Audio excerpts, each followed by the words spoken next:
නීති ආධිපත්‍ය සහ විධානය.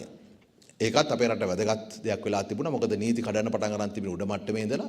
ඒක දැන් අපි මේ රටේ නීතිය ක්‍රියාත්මක වෙනවායි කියන විශ්වාස හදලා තියෙනවා. ඒ මත තමයි අපි ඉස්සරහට කටයුතු කරමින් යන්නේ.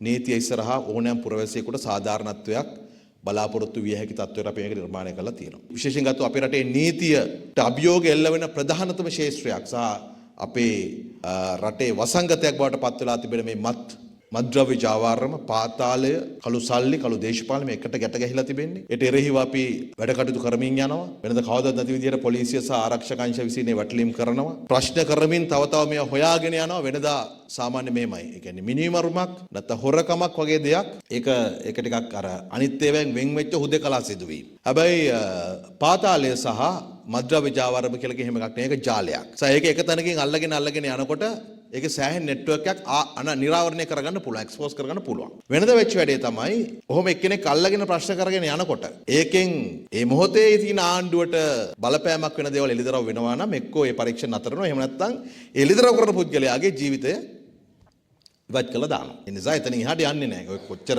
මහා කඳුරේ මధుශාරි කවුරු හරි අල්ලගෙන ආවිල්ලා ප්‍රශ්න කරගෙන යනකොට එක තැනක එහාට යන්න දෙන්නේ නැහැ. නමුත් දැන් අපි අත්තරකට අරගෙන මේ ප්‍රශ්න කරමින් යන පුද්ගලයන්ගෙන් එළිවෙන තොරතුරු අනුව ඔබට තේරෙනවා ඇති සමහරට අවුරුදු 10 12ට කලින් සිදුවෙච්ච ඝාතන පැහැර ගැනීම සම්බන්ධයෙන් තොරතුරු එළිදරව් වෙනවා සහ පහුගිය කාලෙදී අපරාධ පරීක්ෂණ දෙපාර්තමේන්තුව යම් මට්ටමකට ඒ පරීක්ෂණ සිදු කරලා හඳුනාගත නොහැකි එහෙම නැත්නම් ඒ දාමය ඒ නෙට්වර්ක් එක සම්පූර්ණ කරගන්න බැරි වෙච්ච සමහර කොටස් දැන් සම්පූර්ණ පටන් අරගෙන තියෙනවා. ඒ කියන්නේ විශ්වාස තියන්න පුළුවන්. දැන් අපි ලංකාවට යනකොට 30 වෙනිදාට අනුකුමාර සානක සහෝදරයාගේ ප්‍රධානත්වයෙන් රටම එකට පෙළගස්වමින් මේ විෂ මද්ද්‍රව්‍ය සහ පාතාලට එරෙහිව විශේෂ විෂ මද්ද්‍රව්‍යවලට එරෙහිව ජාතික සභාවක් හදලා ඒකට දැවැන්ත මෙහෙයුමක් සිදු කරනවා. ජනතාවගේ විශාල සහයෝගයක් ලැබෙනවා. පොය කාලේ එහෙම අයිස් හෙරොයින් අත්අඩංගුවට ගැනීමේදී ජනතාවගේ විශාල සහයෝගයක් ලැබුණා.